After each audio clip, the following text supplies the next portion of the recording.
Bien voilà, bonjour à chacune et à chacun Good morning, everybody. d'entre vous. I would like to welcome you, dear Enrico. It's a great pleasure to have you with us today. Nous avons aujourd'hui une réunion qui est consacrée à la compétitivité. Today, the meeting will be devoted to competitiveness. We have prepared some detailed conclusions on the subject. There are going to be two parts to this morning. First of all, we're going to hear from Enrico Letta, and we will then have question and answers. Can I ask you to focus on specific issues when you ask questions? So that will be the first part. In the second part, you'll have an opportunity to comment on the conclusions on competitiveness. Let me make a few introductory comments. There are a number of challenges ahead. We face several serious challenges.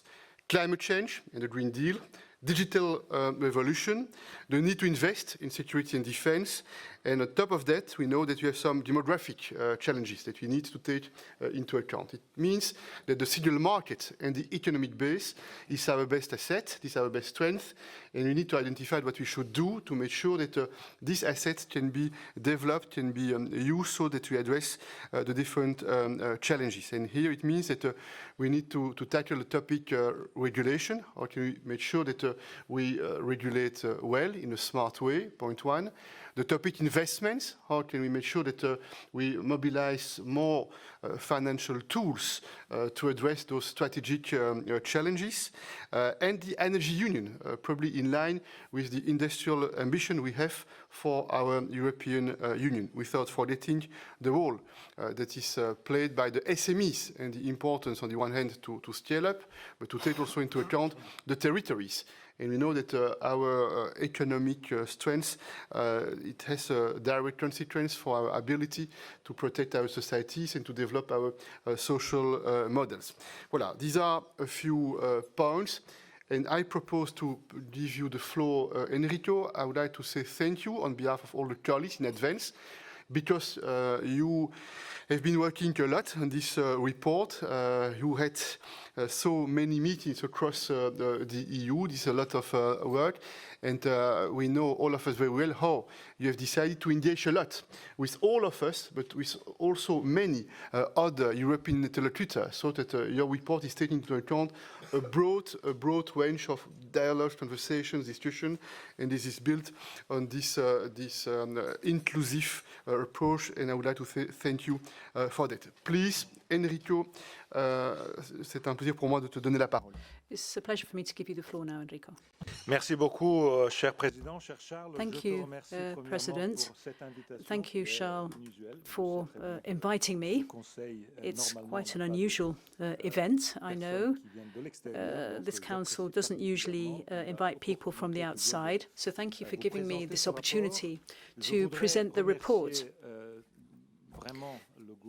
I'd like to thank the Belgian government, thank you, Alexander, and also the Spanish government, thank you, Pedro, because this report was initiated at the request of those two presidencies. And I'd also like to thank the Commission very much indeed. Thank you both for your support, Ursula, and thank you also for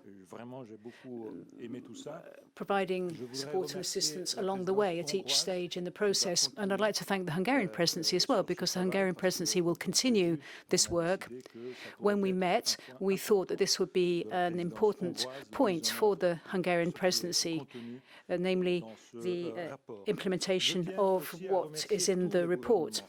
And I'd like to thank all other governments as well.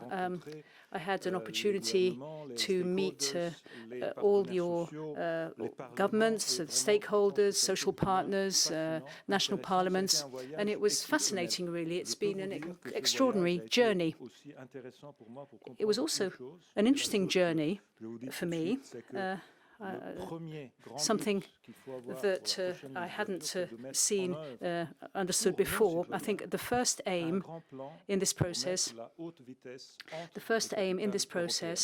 once we adopt it, is to set up a high-speed train network across the continent.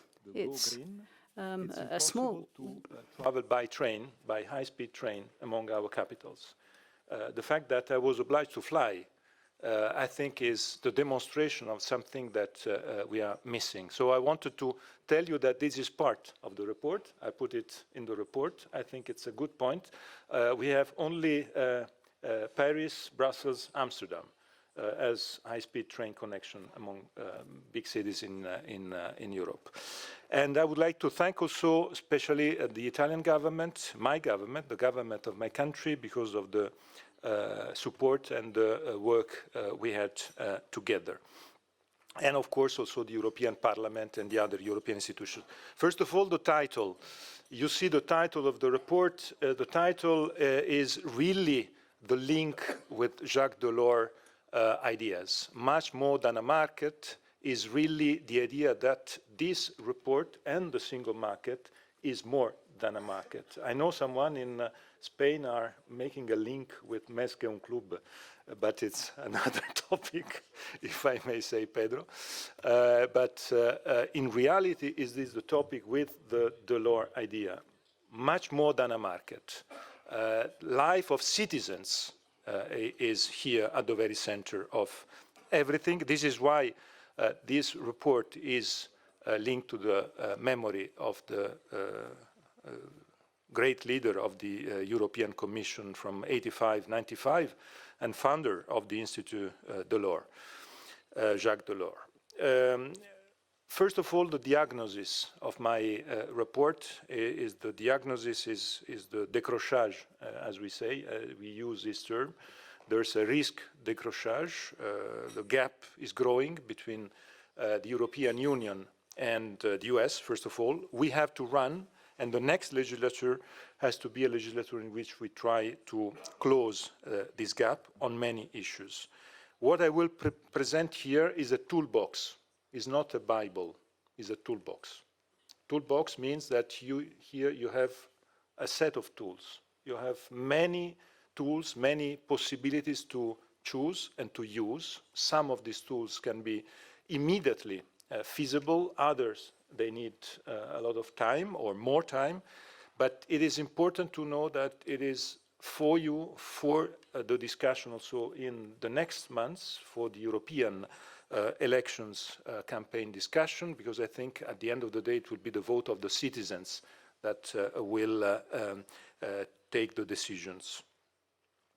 When I say a toolbox, I say this toolbox is for, first of all, the fact that we are living in a new world in comparison with the single market when it was created.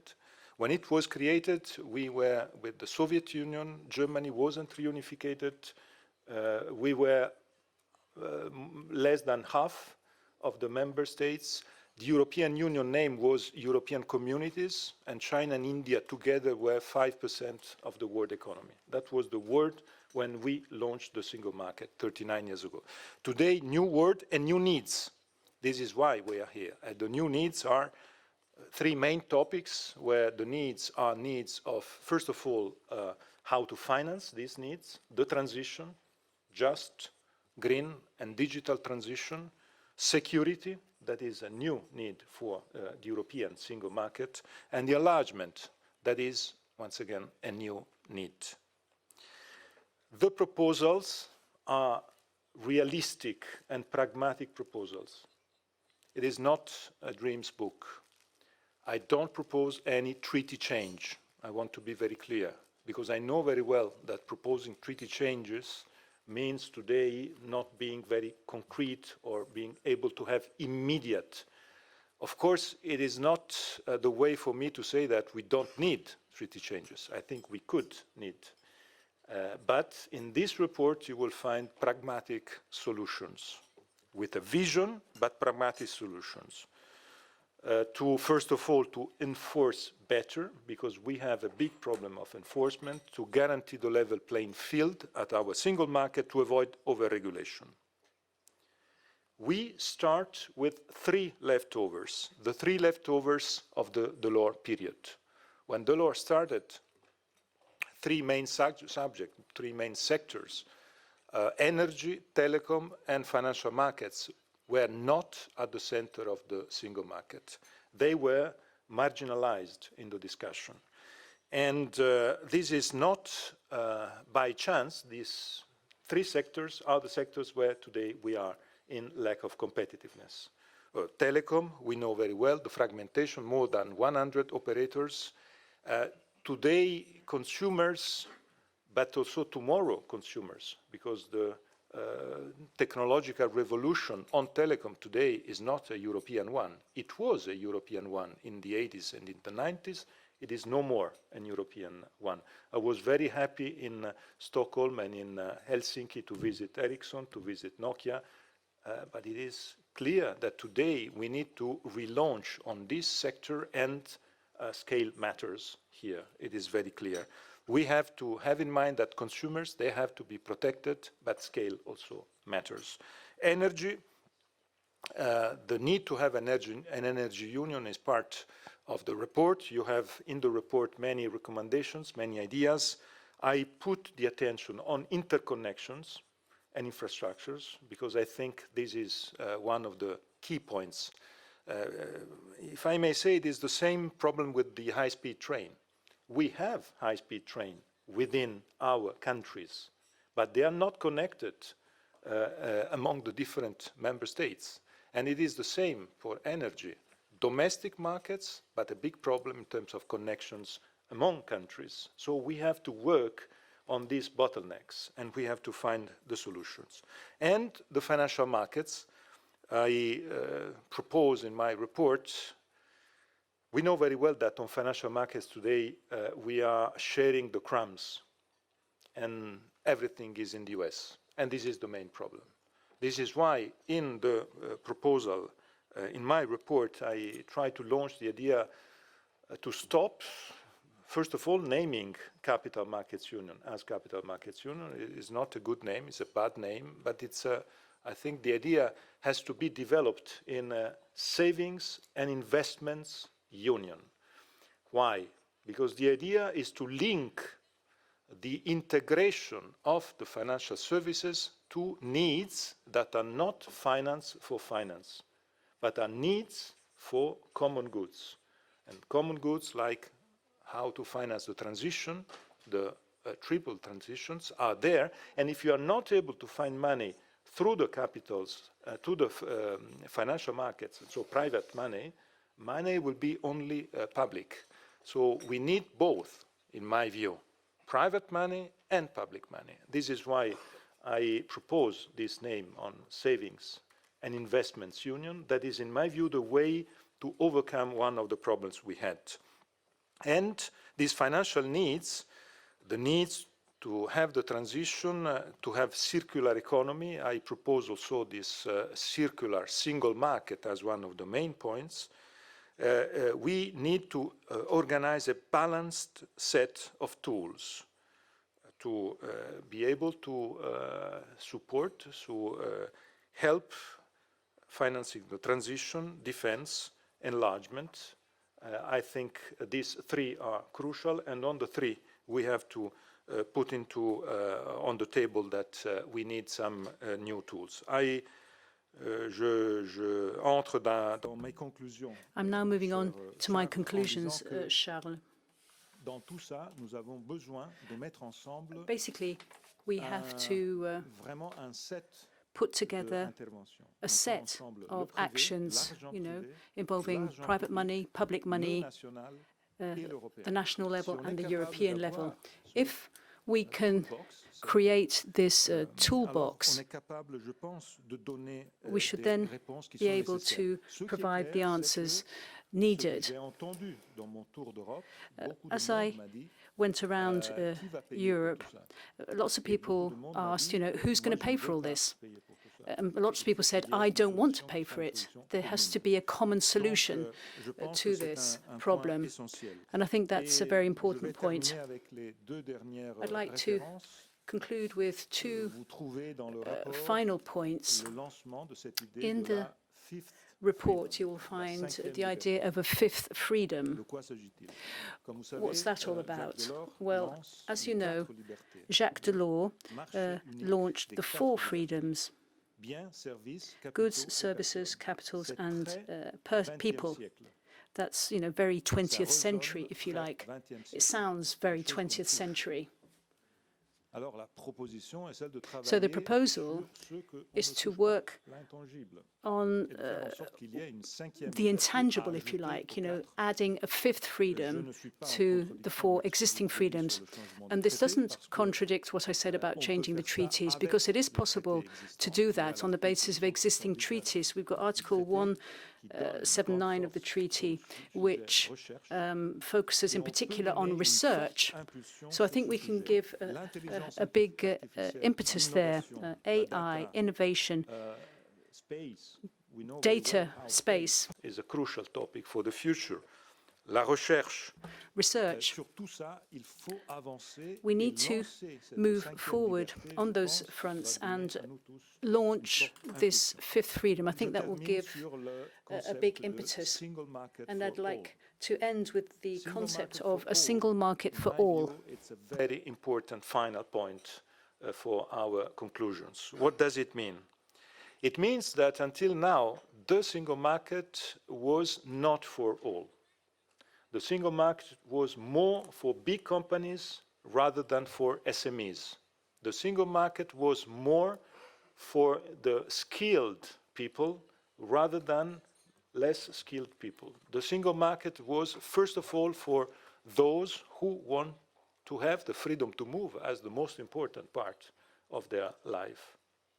I think it is very important to have a single market for all. When I say for all, I say a big chapter on SMEs, first of all. We need to give SMEs the possibility to take advantage of the single market. They don't today, and they don't for the fragmentation and for the difficulty. So there's a chapter there. You find the 28th regime idea on the legal and the business law, on some other aspects that will be a sort of passe-partout for the SMEs, and it's, I think, a good idea to help them. At the same time, for territories, all the cohesion policies in the future that will play a role, territories, peripheric regions, and the way, and of course, the social part of the single market, workers, how to help workers, how to help portability of rights, a unique, a single social security number for all, how to help the workers to have their rights respected everywhere in Europe. And of course, freedom to stay means that I think freedom to stay and freedom to move are part of the same discourse. And the same discourse is the fact that we are experiencing a too high level of brain drain today in Europe. And this brain drain is a one-way ticket normally. And this one-way ticket, I think, is becoming a problem for all of us. I think we have to address it. We can't leave this topic without solutions. It is becoming a spoliation where regions or countries are losing so many people because of this brain drain. I think it's a great problem, and we have to address it, and there are in the report some problems. This is the report. The report ends with the enlargement topic, with a proposal on the enlargement. The proposal is to create a solidarity enlargement facility for a very simple reason. Visiting all the member states, I had the feeling that the enlargement is becoming, for part of our people, something that is creating some worries about the possibility to lose benefits on agricultural policy, on cohesion policy. We have to avoid that this process makes the enlargement unpopular. And this is why accompanying the enlargement with a facility that can help the net beneficiaries, the today's net beneficiaries, can be, I think, a very important point. I end up by saying that, of course, my job ends here, and I'm very happy and very glad because of this great opportunity. I would like to thank you all, and to tell you also that I'm of course ready, if you wish, to come in the different capitals to present the report and to open discussions on the different topics. Unfortunately, I will do it by plane again and not by train, but I will be happy to do so. I put it in your hands, and of course I put it in the hands of the Commission.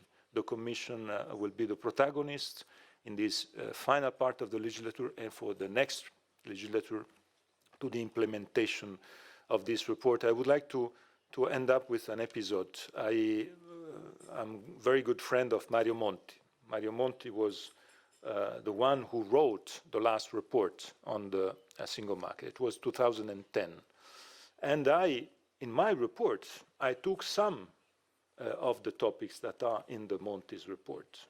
But 14 years later, that means that we didn't succeed enough on the single market, because some topics, some barriers, some fragmentations are still there, and they were still there 14 years ago. This is why I think it is very important now to act. It's the moment to do so. The sense of urgency is present in all the chapters of the report, and I'm very pleased to be useful in this exercise. Thank you very much.